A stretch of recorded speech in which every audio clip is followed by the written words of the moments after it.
என் அன்பு பிள்ளையே, உனக்கான நன்மைகளை செய்து கொடுப்பதற்காகவே உன் தாயானவள் இன்று உன்னை தேடி வந்திருக்கின்றேன். என் குழந்தையே, இன்று உன் அம்மா உனக்கு ஒரு பிரச்சனையிலிருந்து முடிவு கொடுப்பதற்காகத்தான் வந்திருக்கின்றேன்.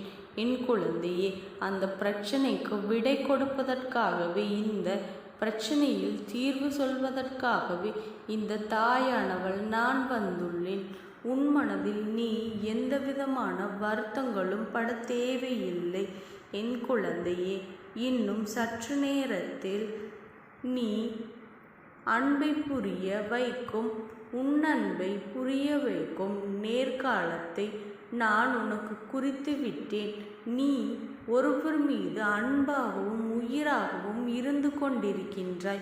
ஆனால் அவரோ நம்மை புரிந்து கொள்ளவில்லையே என்று நீ இங்கு தீராத கவலையோடு இருந்து வருகின்றாய்.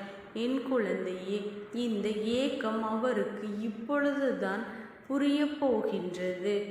நான் நன்மையாகத்தானே செய்து கொண்டிருக்கின்றேன். ஆனால் அவர் கைகளில் வந்து தருணத்தில் அந்த நன்மையானது அவரை வேறு விதமாக எடுத்து செல்கின்றது. இந்த பிரிவுகள் இப்படி என்னை போட்டு வாட்டி வதைக்கின்றதே என்று நீ யோசிக்கலாம். என் குழந்தையே, சில விஷயங்களை நீ காலத்தின் போக்கில் விட்டுவிடுவதுதான் நல்லது. உன் அன்பை புரிந்து கொள்ளவில்லை என்று நீ நினைக்கின்றாய் அல்லவா? அதற்காக மீண்டும் மீண்டும் போய் அவரிடம்தான் நான் நல்லவர்தான் என்று நீ நிரூபிக்காதே என்றுதான் உன் தாயானவள் நான் உனக்கு சொல்கின்றேன். என் குழந்தையே, நீ இவ்வாறு நினைத்ததோடு நிதர்சனத்தோடு உன்னுடைய அன்பை நீ கொடுத்து கொண்டே இரு. அந்த அன்பில் கூட நீ அளவோடு அவரிடம் கொடுத்து கொண்டே இரு.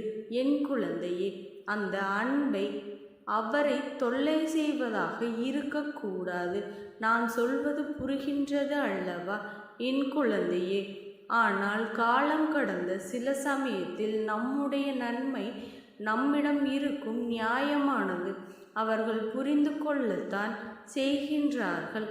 காலம் கடந்த பிறகு யோசித்து எதற்கு அம்மா என்று தானே கேட்கின்றாய். நான் அந்த அளவிற்கு எல்லாம் உன்னை கொண்டு செல்ல மாட்டேன் என் குழந்தையே. இதோ இப்பொழுது உன் நியாயமான கோரிக்கைகளையும் உன் அன்பினையும் நான் புரிய வைக்கப் போகின்றேன்.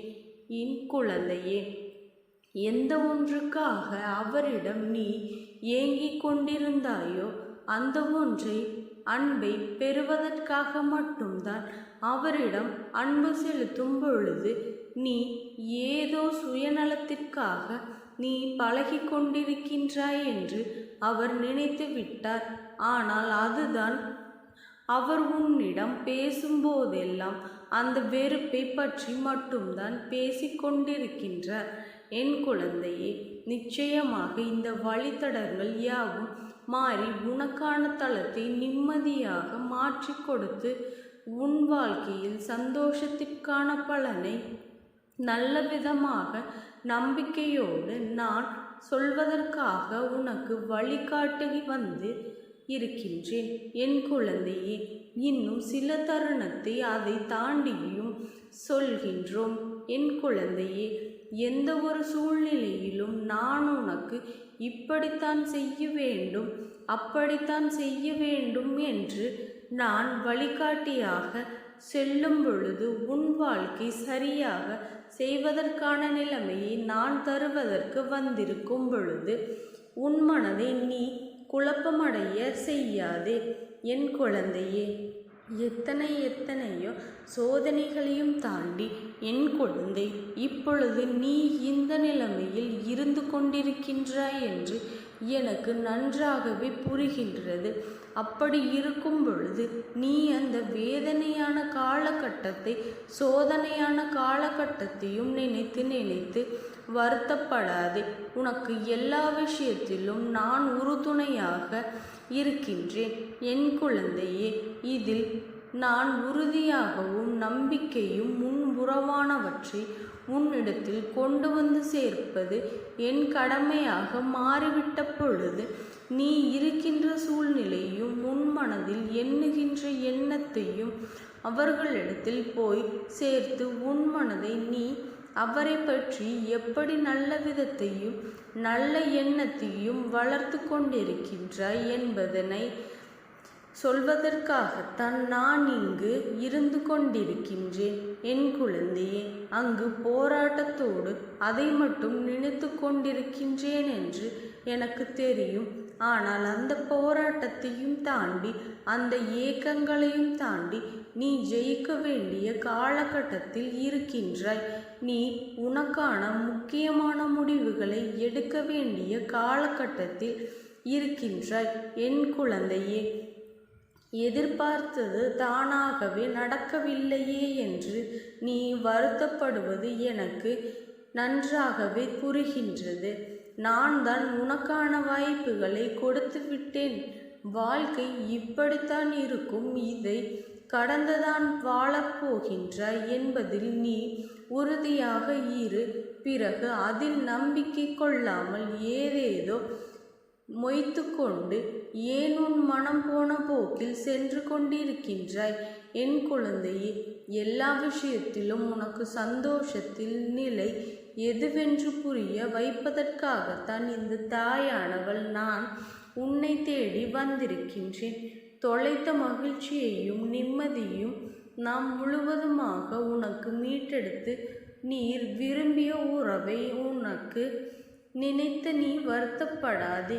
எந்த உறவாக உன் வாழ்க்கையில் நீ சில விஷயங்களை தியாகம் செய்து கொண்டிருக்கின்றாயோ அந்த உறவை நான் உன்னிடத்தில் சேர்த்து சந்தோஷத்தினை நான் துணைவளிப்பதற்காக அழைத்து செல்லும் பொழுது, நான் தயாராக இருக்கும் பொழுது, நீ எதற்காக பிரச்சனையிலிருந்து எப்படி மீண்டு வரப்போகின்றேன் என்று கவலைப்பட்டு கொண்டிருக்கின்றாய்?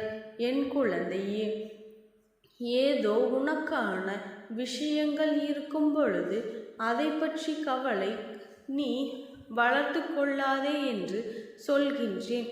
நீ நினைத்த காரியம் இதோ உனக்கு நடக்கப் போகின்றது. நல்ல நேரத்தை குறித்துவிட்டுதான் உனக்கானதை உன்னிடத்தில் சேர்ப்பதற்காக நான் வந்திருக்கின்றேன். நீ புரிந்து கொள்ளப்படாத சில விஷயங்களை நினைத்து நீ ஏன் இங்கு வருத்தப்பட்டு கொண்டிருக்கின்றாய்?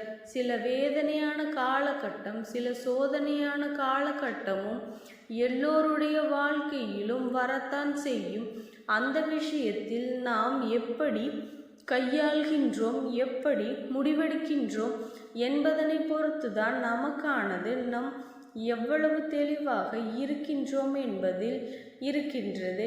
என் குழந்தையே, உன்னிடத்தில் சொல்கின்ற பாதையில் அங்கு வெற்றி காத்திருக்கின்றது. மனம் தளர்ந்து விடாதே. கண்களை மூடி அம்மா என்று மட்டும் நீ என்னை நினைத்துக்கொள். உனக்கு எதிர்பார்க்காத அதிசயத்தை உன் கண்களில் காட்டுவேன் என்பதனை நீ உறுதியாக நம்பு. நீ எதிர்பார்த்த ஒவ்வொரு தருணமும் இப்பொழுது உனக்கானது வந்துவிட்டது என்று நீ உறுதியாக நம்பு. என் குழந்தையே, எனக்கு அது கிடைக்கவில்லையே, இது கிடைக்கவில்லையே என்று ஏக்கம் கொள்வதை தவிர்த்துவிட்டு உன் கைகளில் இப்பொழுது என்ன இருக்கின்றதோ அதை வைத்துக்கொண்டு அடுத்து சந்தோஷமாக வாழ்வதற்கான வழிகளை தேடிக்கொண்டே இரு. என் குழந்தையே, நன்றாக நீ ஒன்றை மட்டும் நினைவில் வைத்துக்கொள். நீ என்ன செய்தாலும் அதற்கு உன் அம்மா நான் துணையாக இருப்பேன் என்பதனை மட்டும் நீ மறந்துவிடாதே. என் குழந்தையே, அதனை மட்டும் எப்பொழுதுமே நீ நினைவில் வைத்துக்கொள். உன் உயிரான உறவை நிச்சயமாக உன்னை புரிந்து கொள்ளும்படி நான் செய்வேன். அதற்காக நீ எந்த கஷ்டமான முடிவுகளையும் எடுக்க தேவையில்லை. இந்த தாயானவளினுடைய அன்பும் ஆசீர்வாதங்களும் உனக்கு என்றைக்கும் முழுமையாக கிடைத்து கொண்டே இருக்கும். ஓம் சக்தி போற்றி, ஓம் ஆதிபராசக்தி போற்றி போற்றி.